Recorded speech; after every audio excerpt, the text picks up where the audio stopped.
Some serious news. Vice President J.D. Vance is reportedly set to head to Pakistan today for new rounds of peace talks with Iran.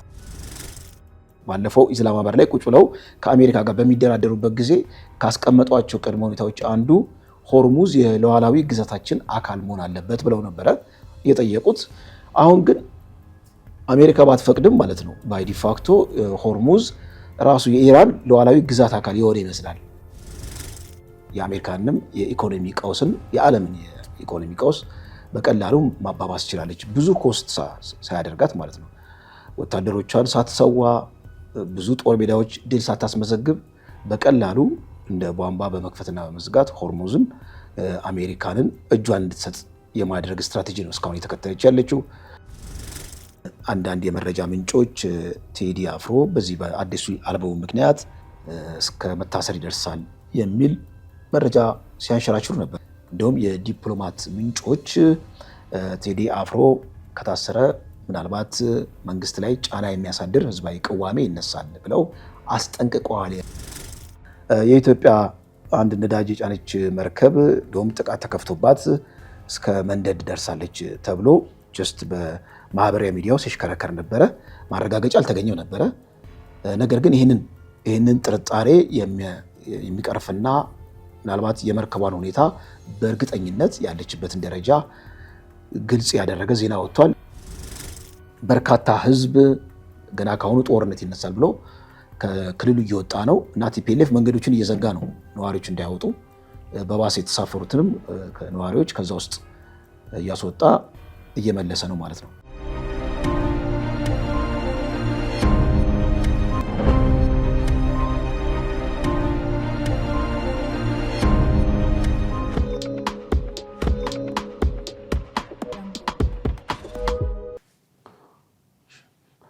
ሰላም ጤና ይስጥልኝ ውድ ተመልካቾቻችን፣ የዕለታዊ ዝግጅታችንን ጀምረናል። እንደተለመደው ቻናላችን ላይክ እና ሰብስክራይብ ያደርጋችሁ እስከ ፕሮግራማችን መቋጫ ድረስ አብራችሁ እንድትቆዩ ከወዲሁ ጋብዛችኋለን። ለዛሬ የያዝኳችሁ መረጃዎች ከሀገር ውስጥም እንዲሁም ደግሞ ከጎረቤት ሀገር ሰፋ ሲልም ደግሞ ዓለም አቀፋዊ የሆኑ የትኩስ የፖለቲካ መረጃዎችን ይዤላችኋለሁ። እያንዳንዳቸውን መረጃዎች በተባለበት እንግዲህ አግባብ ወደ እናንተ እናደርሳለን ማለት ነው። እንደ መነሻ የሚሆነን ያው የኢራንና የአሜሪካ እንግዲህ የንግግር ሂደት እንግዲህ በእንጥልጥል ላይ እንዳለ ያው ከሰዓታት በኋላ ኤፕሪል 22 የተኩስ አቁም ስምምነቱ ኤክስፓየር ያደርጋል። እንግዲህ የቀነ ገደቡ ያበቃል ማለት ነው። ዓለም እንግዲህ እየሰጋ ያለው የተፈራው ጦርነት መልሶ የሚፈነዳበት እድል በጣም ሰፊ ነው ብለዋል። እንግዲህ ኢስላማባድ ላይ ለመነጋገር ከኢራን ወገንም እንግዲህ በጣም ወደኋላ እያሉ ነበረ። የአሜሪካን የፖሊሲ አውጪዎች የፖለቲካ ሰዎች ኢራን የተቀመጠላትን አጠቃላይ ቅድመ ሁኔታዎች መቀበል አለባት ይላሉ። ኢራኖች ደግሞ የተጣለብን እገዳ ሊነሳ ይገባል ብለዋል። እንግዲህ እገዳው ምንድነው? በአሜሪካ ወገን ወደ ኢራን የሚገቡ ወደ ኢራን ወደቦች የሚገቡና የሚወጡትን በሙሉ አግደዋል። ባለፉት እንግዲህ ቀናት ኦልሞስት ወደ 27 የሚጠጉ መርከቦች ወደ ኢራን ሳይገቡ ቀርተዋል። ይህም ደግሞ እንግዲህ ኢራንን በኢኮኖሚ ረገድ ለማዳከም ሆን ብላ አሜሪካ የዘየደችው መላ ነው ተብሎ ይወሰዳል ማለት ነው።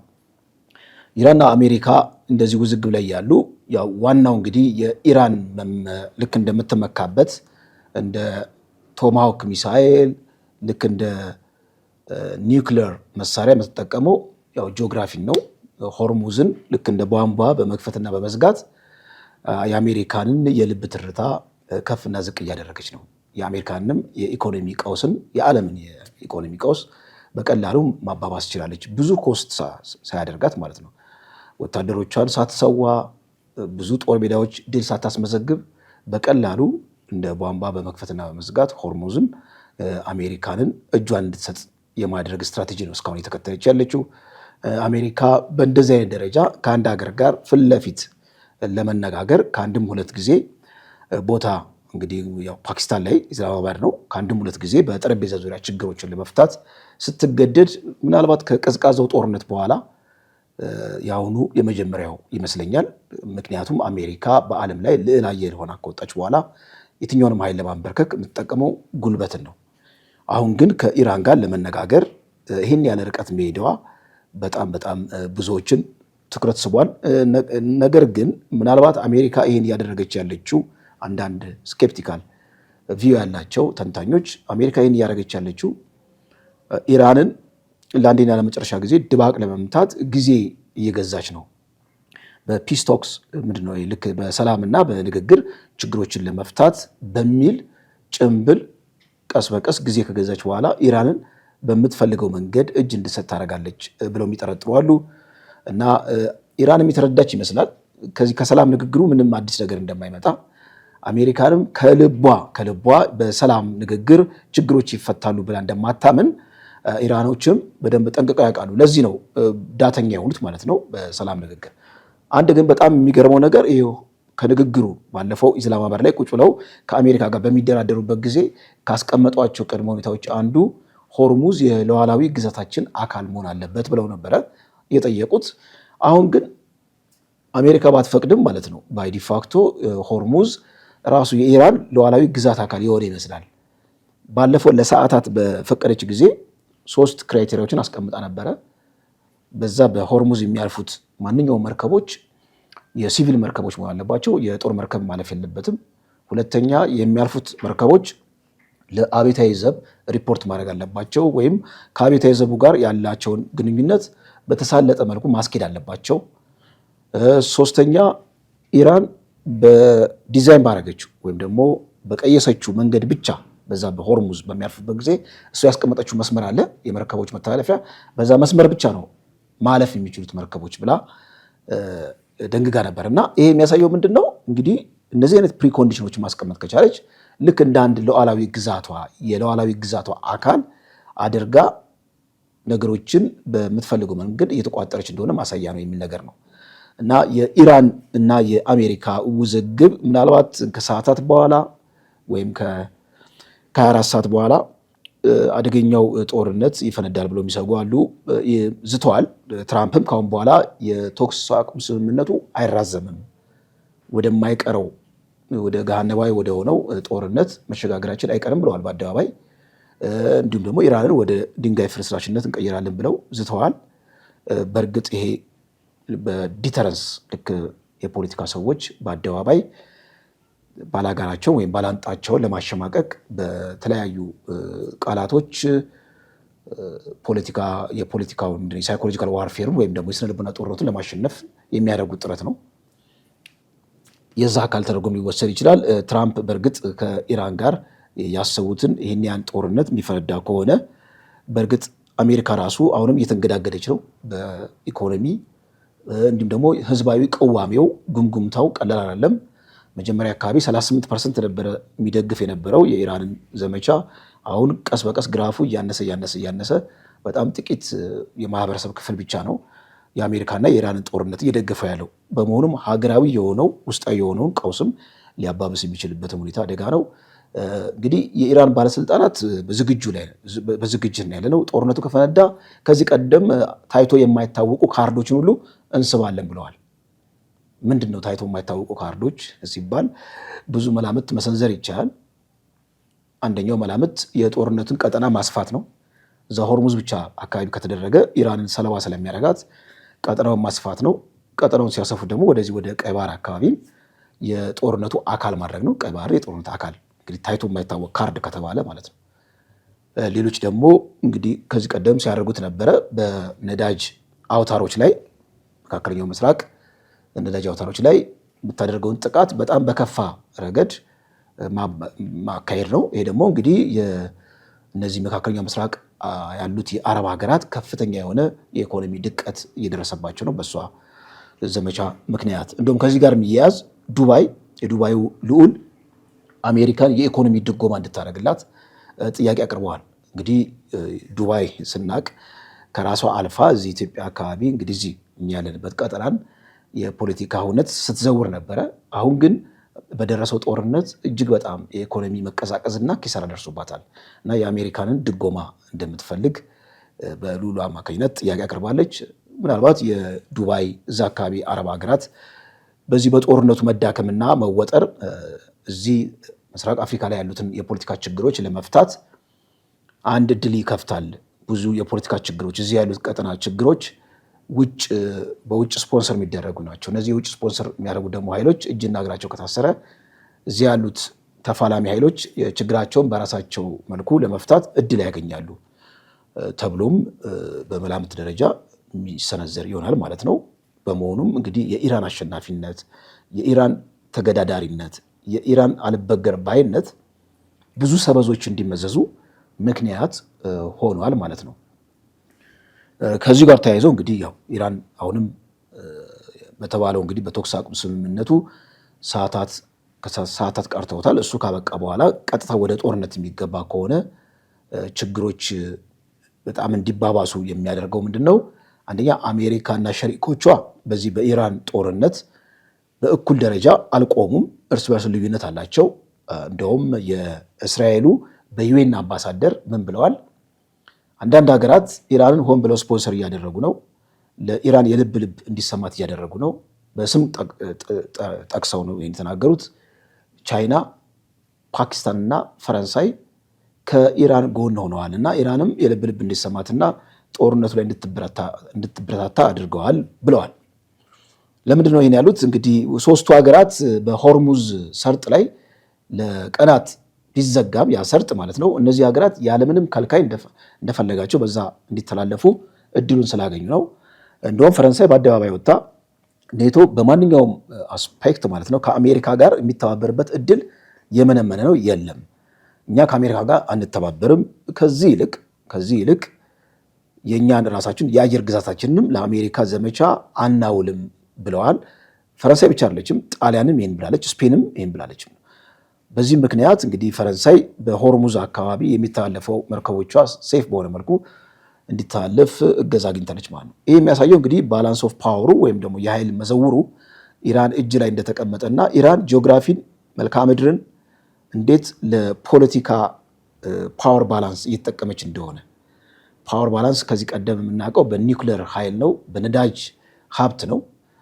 ነገር ግን መልክዓ ምድር በዚህ መልኩ ለፖለቲካል ዲተረንስ ወይም ለፖለቲካ የኃይል ሚዛን ማስጠበቂያ ሆነው ብቅ ሲል ይሄ የመጀመሪያው ይመስላል። ከዚህ ቀደም በታሪክ እውነቶችን በደንብ በስፋት መመርመር እንዳለብን እንዳለ ሆኖ ነገር ግን አሁን ያለው ከታሪክ እውነት ጋር ስናነጻጽረው በጣም ጸጉረ ልውጥና ለአሜሪካንም ለያዥ ለገናዥ ያስቸገረ ምናልባት አሜሪካን ውስጥ ያለውን የፖለቲካ ሁነትም በእጅጉ ሊያመሰቃቀል የሚያስችል የፖለቲካ ቀውስ እየተፈጠረ እንደሆነ ማሳያ ይሆናል ማለት ነው። አድማጭ ተመልካቾቻችን ካፍታ ቆይታ በኋላ እመለሳለሁ። እንግዲህ ቻናሉን ላይክ እና ሰብስክራይብ እያደረጋችሁ አብራችን እንድትቆዩ ከወዲሁ ጋብዛለሁ።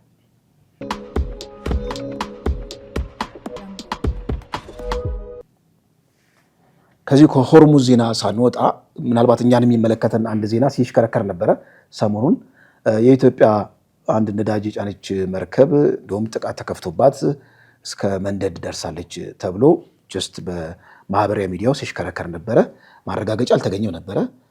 ነገር ግን ይህንን ጥርጣሬ የሚቀርፍና ምናልባት የመርከቧን ሁኔታ በእርግጠኝነት ያለችበትን ደረጃ ግልጽ ያደረገ ዜና ወጥቷል። ይህን የሚያወጣው የኤልያስ መሰረት ዜና ነው። እንግዲህ የእሱ ዜና እንደሚለው ጊቤ የምትባል መርከብ ኢትዮጵያ ነዳጅ ጫኝ መርከብ ትልቅ መርከብ ነች።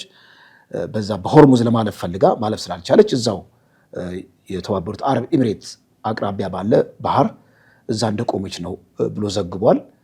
አንዳንድ የማህበራዊ ሚዲያ የመረጃ ምንጮች ግን ሲናገሩ የነበረው የኢትዮጵያ መርከብ ቀጥታ በኢራን ጥቃት እንደፈጸመባትና በጥቃቱም እንደውም መርከቧ ነዳለች የሚል መረጃ ሲተላለፍ ነበረ።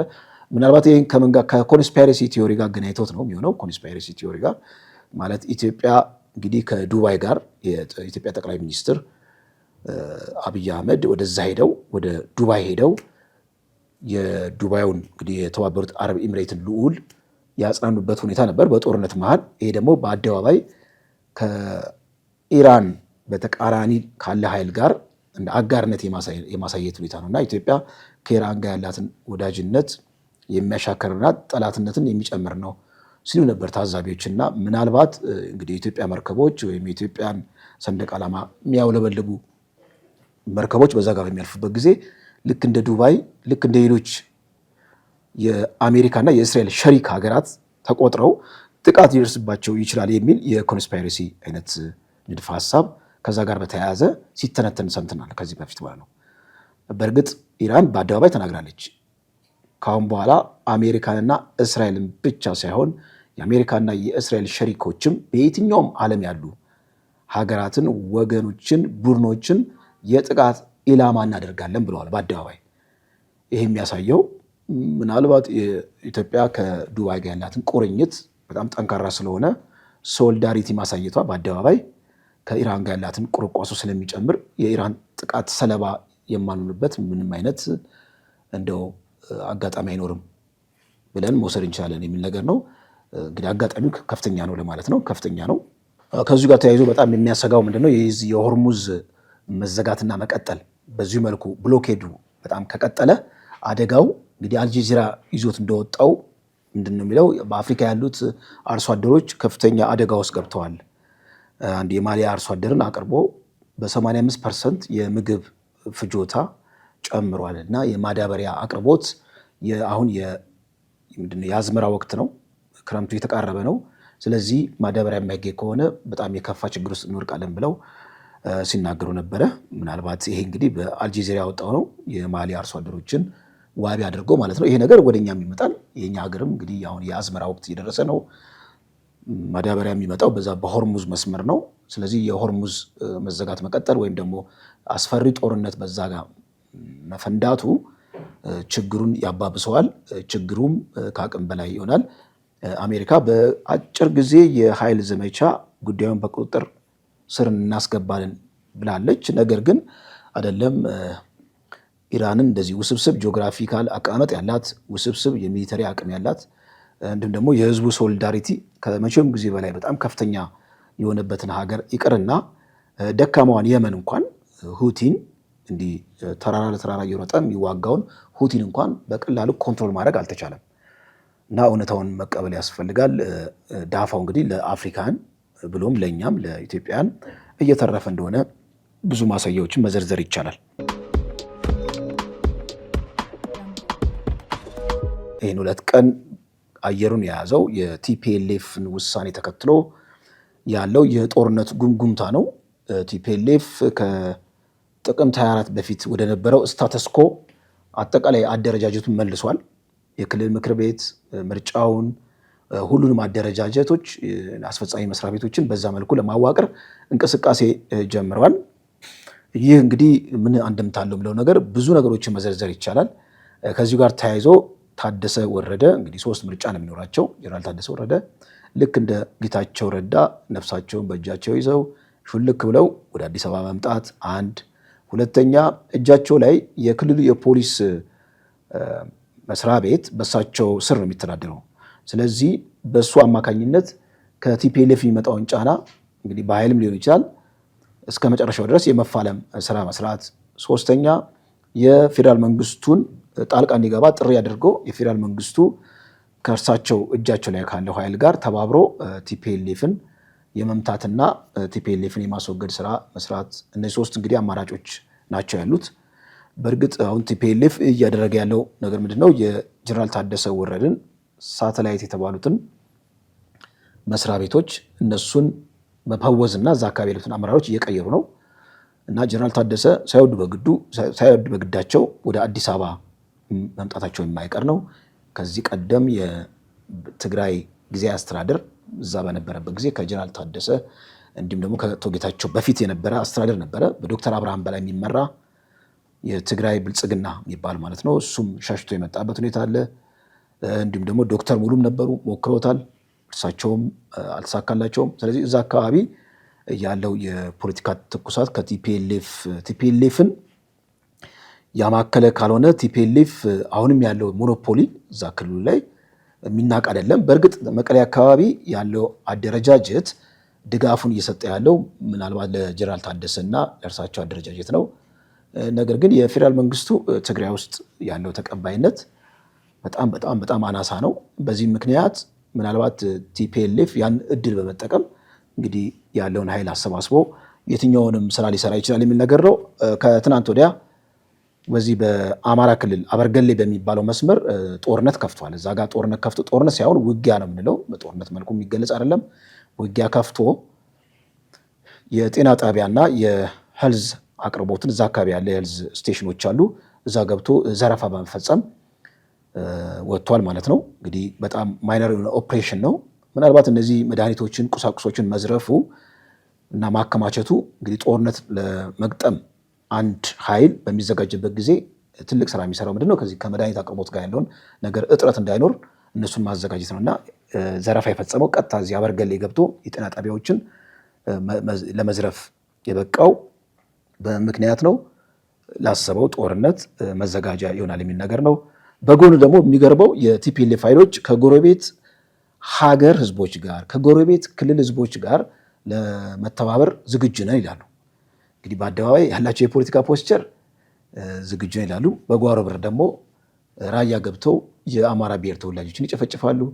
እንዲሁም ደግሞ አሁን ደግሞ በዚህ በዋግምራ መስመር አበርገሌ ገብተው የጤና ጣቢያ ላይ ተኩስ ከፍተው መድኃኒቶችን መዝረፍ፣ ሰዎችን መግደል፣ ምናልባት በጓሮ በር ይህን ስራ ይሰራሉ እና የፖለቲካ በጣም አማተር የሆነ የፖለቲካ ቂላቂልነት ነው፣ ብልጠት ነው ማለት አማተሪሽ የሆነ የፖለቲካ ብልጠት ይመስላል የቲፒኤልኤፍ አካሄድ ማለት ነው። እንግዲህ አሁን ፌዴራል መንግስቱ ሊወስድ የሚችለው እርምጃ ሙሉ ለሙሉ በጀትን ማቆም ነው። በጀት ቆም ማለት ወደ ከጥቅምት 24 አካባቢ ወደ ነበረው የጦርነት ድባብ ተመለስም ማለት ነው።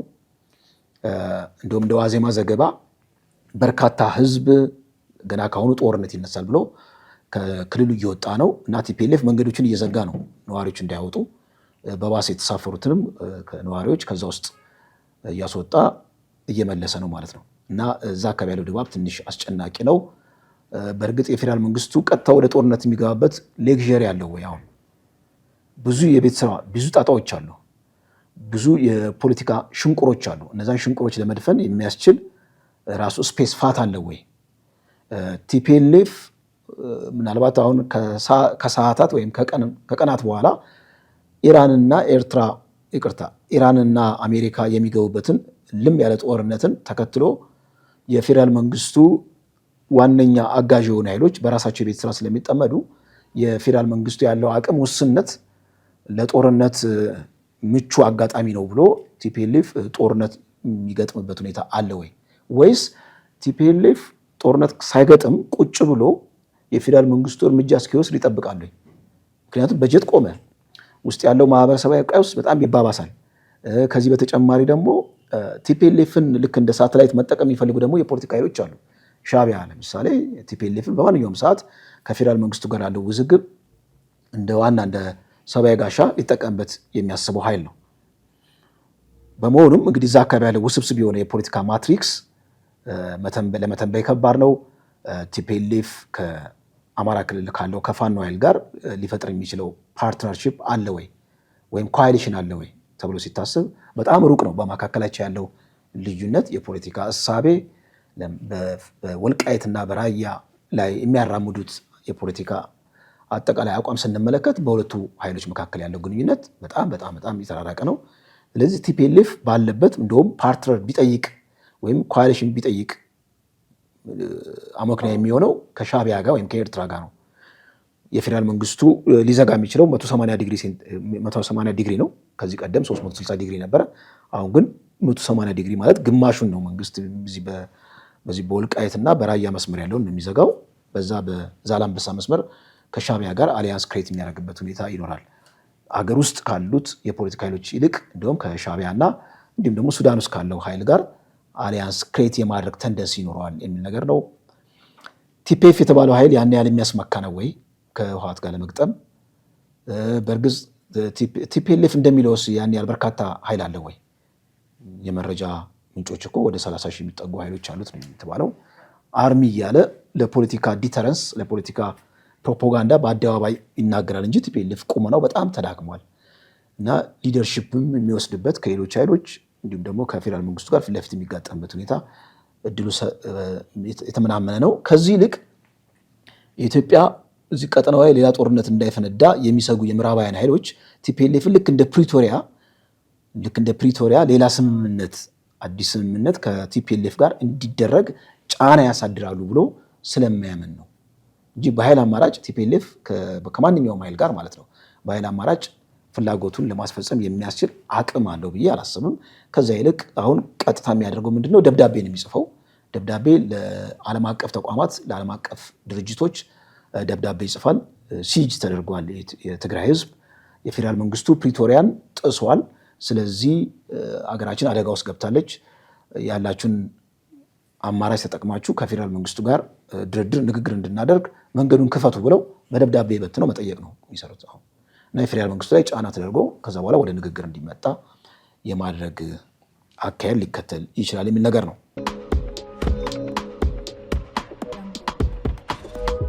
የሞጫው ርዕሰ ጉዳይ አጠር ያለ ነው። ከቴዲ አፍሮ ጋር የተያያዘ ነው። እንግዲህ ቴዲ አፍሮን በተመለከተ ላለፉት ቀናት አየሩን ይዞት ነበረ የእሱ ዜና። እንዲሁም አንዳንድ የመረጃ ምንጮች ቴዲ አፍሮ በዚህ በአዲሱ አልበሙ ምክንያት እስከ መታሰር ይደርሳል የሚል መረጃ ሲያንሸራሽሩ ነበር በማህበራዊ ሚዲያ ላይ። እንዲሁም የዲፕሎማት ምንጮች ቴዲ አፍሮ ከታሰረ ምናልባት መንግስት ላይ ጫና የሚያሳድር ህዝባዊ ቅዋሜ ይነሳል ብለው አስጠንቅቀዋል የሚል እንግዲህ መረጃዎች ምንጩ ከየት እንደሆነ የማይታወቅ መረጃ በማህበራዊ ሚዲያ ሲሽከረከር ነበረ። ይህን የሚያጠናክር የኤኤምኤስ የተባለው የመረጃ አውታር የኢንተርኔት የመረጃ አውታር አረጋግጦታል። ምናልባት ይህን እንግዲህ በጭምጭምታ ደረጃ ሲተላለፍ የነበረው የቴዲ አፍሮ ሙዚቃ በተለይ ዳስጣ የተባለው ሙዚቃ ከህግ አንጻር እንዴት ይታያል ተብሎ እንደውም ወደ ህግ አካል እንደተላከ ወደ ፍትህ ሚኒስቴር እንደተላከ ነው እንግዲህ ኤምኤስ የተባለው የመረጃ አውታር የተናገረው። ምን ትክክል ነው አይደለም፣ መረጃው ኤምኤስ ያወጣው መረጃ እርግጠኛ ነው አይደለም የሚለው ነገር እሱ መመርመር ይኖርበታል። ያው ባህር ማዶ መቀመጫውን ባህር ማዶ ያደረገ የመረጃ አውታር ነው። ምናልባት ለኮንስፓይሬሲ ነው ወይ ይህን መረጃ ያመጣው ብለንም እንድንጠይቅ ሊያደርገን ይችላል። ከዚሁ ጋር ተያይዞ እንግዲህ የቴዲ አፍሮን ሙዚቃ ተመልክቶ በጣም ታዋቂ ሰዎች አስተያየት የሰጡ ነው። ቲቦር ናዥ የሰጡት አስተያየት ትኩረት ይስባል። ከጋዜጠኛ ይልቅ አርቲስት ሀቁን ለመናገር ድፍረቱ አለው። ስለዚህ ቢመርም አይመርም የቴዲን ሀሳብ የግድ መቀበሉ አዎንታዊ ነው የሚል ነገር እንግዲህ ያለው ሀሳብ አንጸባርቀዋል። ቲቦር ናዥ የኢትዮጵያ ወዳጅ እንደሆነ የሚታወቀው ብዙ ጊዜ ከሻዕቢያ ጋር ባለው ውዝግብ ለኢትዮጵያ ወግ ነው ሲናገር ነው የሚደመጠው። እንግዲህ የቴዲ አፍሮን ሙዚቃ አስመልክቶ ሌሎችም ታዋቂ ሰዎች አስተያየት የሰጡ ነው። ከሁሉም በላይ አልበሙ ላይ ከዚህ ቀደም ታይቶ በማይታወቅ ረገድ የመጀመሪያው የአልበሙ መጠሪያ አለ። ከዛ ደግሞ መውጫው የአልበሙ መጠሪያ አለው እና የታሪክ ፍሰትን በተከተለ መልኩ ነው። ልክ የመጀመሪያው የአልበሙ መግቢያ ላይ ሮሮ፣ ጉስቁልና እንዲሁም ደግሞ ሀዘን፣ እንጉርጉሮ ያለበት ነው። መውጫው ደግሞ የሆነ ነገን የሚናፍቅ የሆነ ብራይት ነገር ሆፕ ተስፋን የሚያጭር የወንዞች መልማት የነገ ወጋጋንን የማየት አይነት ሀሳብ ያለው ነው። አድማጭ ተመልካቾቻችን የዛሬውን ዝግጅቴን በዚሁ ጨርሻለሁ። በሚቀጥለው እስከምንገናኝ ድረስ ቸር ቆዩን።